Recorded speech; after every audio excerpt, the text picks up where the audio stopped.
Homework ಮಾಡಿಲ್ಲ ಅಂಥೇಳಿ ಶಿಕ್ಷಕಿಯೊಬ್ಬರು ಒಂದು 6 ವರ್ಷದ ಹುಡುಗಾರಿ ಕಪಾಳಕ್ಕೆ ಹೊಡೆದ್ಬಿಟ್ಟಿದ್ದಾರೆ.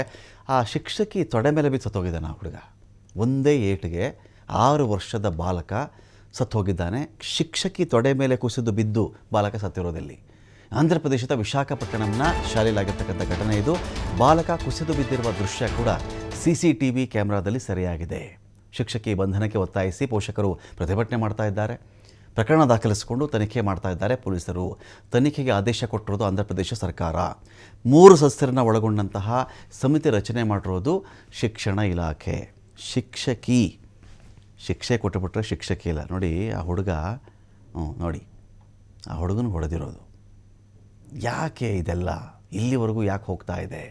ಮುಗೀತು, ಬಿದ್ದ ಹುಡುಗ, ಸತ್ತೋದ ಅವನು, ಅಷ್ಟೇ ರೀ, ಇನ್ನೇನಿಲ್ಲ. ನೋಡ್ತೀರಲ್ಲ ವಿಷುವಲಲ್ಲಿ ನೀವು. ಈ ಮಟ್ಟಕ್ಕೆ ಯಾಕೆ ಇಳಿಬೇಕು? ಹೊಡೆಯೋಕ್ಕೆ ಯಾಕೆ ಹೋಗ್ಬೇಕು ಇವರು? ಗೊತ್ತಿಲ್ವಲ್ರಿ ಯಾವ ಮಗುವಿನ ದೈಹಿಕ ಆರೋಗ್ಯ ಸ್ಥಿತಿಗತಿಗಳು ನಮಗೆ ಗೊತ್ತಿಲ್ಲ. 6 ವರ್ಷ ರೀ, 6 ವರ್ಷ ಚೆನ್ನಾಗಿ ಆಡಿಕೊಂಡು ಇರುವಂಥ ಕಾಲ. ನೀವು ಪಾಠ ಹೇಳ್ಕೊಡಿ ಸರಿ, ಹೋಮ್ವರ್ಕ್ ಮಾಡಿಲ್ಲ ಅಂದಾಗ ಹೇಳಿ ಕಳಿಸಿ, ಬರೆಸಿ. ನೀವು ಅದೇ ಅಲ್ವೇ ನಿಮ್ಮ ಕೆಲಸ. ಅದು ಬಿಟ್ಟುಬಿಟ್ಟು ನೀವು ಈ ಥರ ಹೊಡೆದು ಸಾಯಿಸೋ ಮಟ್ಟಕ್ಕೆ ನೀವು ಹೋಗ್ಬಿಡ್ತೀರಿ ಅಂದರೆ ಏನು ಹೇಳಬೇಕು ಇದಕ್ಕೆ? ಭಾಳ ಕೇರ್ಫುಲ್ಲಾಗಿರಬೇಕು ಶಿಕ್ಷಕರಾದವರು. ಈ ಮಟ್ಟಕ್ಕೆ ಇಳಿಯೋಕ್ಕೆ ಹೋಗಬೇಡಿ. ನಿಮ್ಮ ಇಡೀ ಜೀವನ ಮುಗಿದು ಹೋಗ್ಬಿಡುತ್ತೆ. ಜೀವನ ಮುಗಿದು ಹೋಗುತ್ತೆ, ಕಳಂಕ ಹೊತ್ಕೊಂಡ್ಬಿಡ್ತೀರಿ. ನಿಮ್ಮ ಪ್ರೊಫೆಷನ್ನು ಯಾರನ್ನೋ ಸಾಯಿಸೋದು ಅಲ್ವಲ್ರಿ. ಸಾಯಿಸೋಕ್ಕಿಂತ ಅಪಾಯಿಂಟ್ ಆಗಿದ್ರೆ ನೀವು ಇಲ್ವಲ್ಲ.